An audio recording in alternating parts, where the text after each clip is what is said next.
고발사주 의혹과 관련해 법원이 손준성 검사에 대한 구속영장을 받아들이지 않으면서 공수처와 손 검사 측 신경전이 더욱 가열되고 있습니다. 영장심사에서 손 검사가 수사에 협조하겠다고 밝힌 만큼 조만간 소환 조사가 이루어질 것으로 보입니다. 손효정 기자입니다. 법원은 손준성 대구고검 인권보호관의 구속영장을 기각하며 구속 필요성과 상당성이 부족하다고 설명했습니다. 손 검사가 도망가거나 증거를 없앨 우려가 있다고 보기 어려운 데다 사실상 공수처의 혐의 소명도 부족하다고 판단한 겁니다. 공수처는 김웅 조성은 통화 녹취록과 텔레그램 속 손준성 보낸 문구, 당시 대검 수사정보정책관실 직원의 판결문 검색 기록 등을 근거로 손 검사의 혐의 소명에 총력을 다했지만 역부족이었던 셈입니다. 손 검사 측은 신문에서 김웅 의원과 메시지를 주고받은 기억은 없다면서도 당시 SNS를 통해 고소 고발장을 보내는 사람들이 많아서 그때마다 이를 다시 첨부해 되돌려보낸 적이 잦았다고 주장했습니다.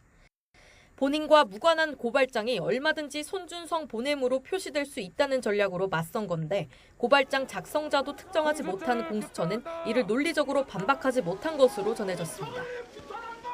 결국 출범 이후 처음으로 청구했던 구속영장이 기각되는 수모를 떠안으면서 한 차례 소환 조사도 없이 구속영장을 청구하며 던진 승부수는 자충수가 됐습니다. 결과만큼이나 영장 청구 과정을 놓고도 잡음은 계속됐습니다. 영장 청구 사실을 뒤늦게 알려줬다며 반발하던 손 검사 측이 팀 내부 방침에 따라 알려주지 못해 미안하다는 말을 검사에게서 들었다고 한 겁니다. 공수처는 당시 수사팀 방침에 따라 구인장이 발부되고서야 알린 거라며 윗선의 지시가 있었다는 지적은 사실이 아니라고 반박했습니다. 그러면서도 피의자 방어권 보장이 소홀했다는 지적에 대해선 앞으로 유념하겠다며 한 발 물러섰습니다. 공수처는 손 검사를 일단 불구속 상태로 조사한 뒤 영장 재청구 여부를 판단할 방침인데 이미 영장 심사 과정에서 패가 노출된 상황이라 소환 시점은 다소 늦춰질 전망입니다. 공수처 관계자는 손 검사와 소환 일정을 조율 중이지만 일부 수사 전략이 노출된 만큼 수사 계획이 이전과 달라질 것으로 보인다고 말했습니다. 또 다른 핵심 인물 김웅 의원은 소환 일정이 공개되진 않았지만 확정된 것으로 알려져 손 검사보다 먼저 조사를 받을 가능성도 있습니다.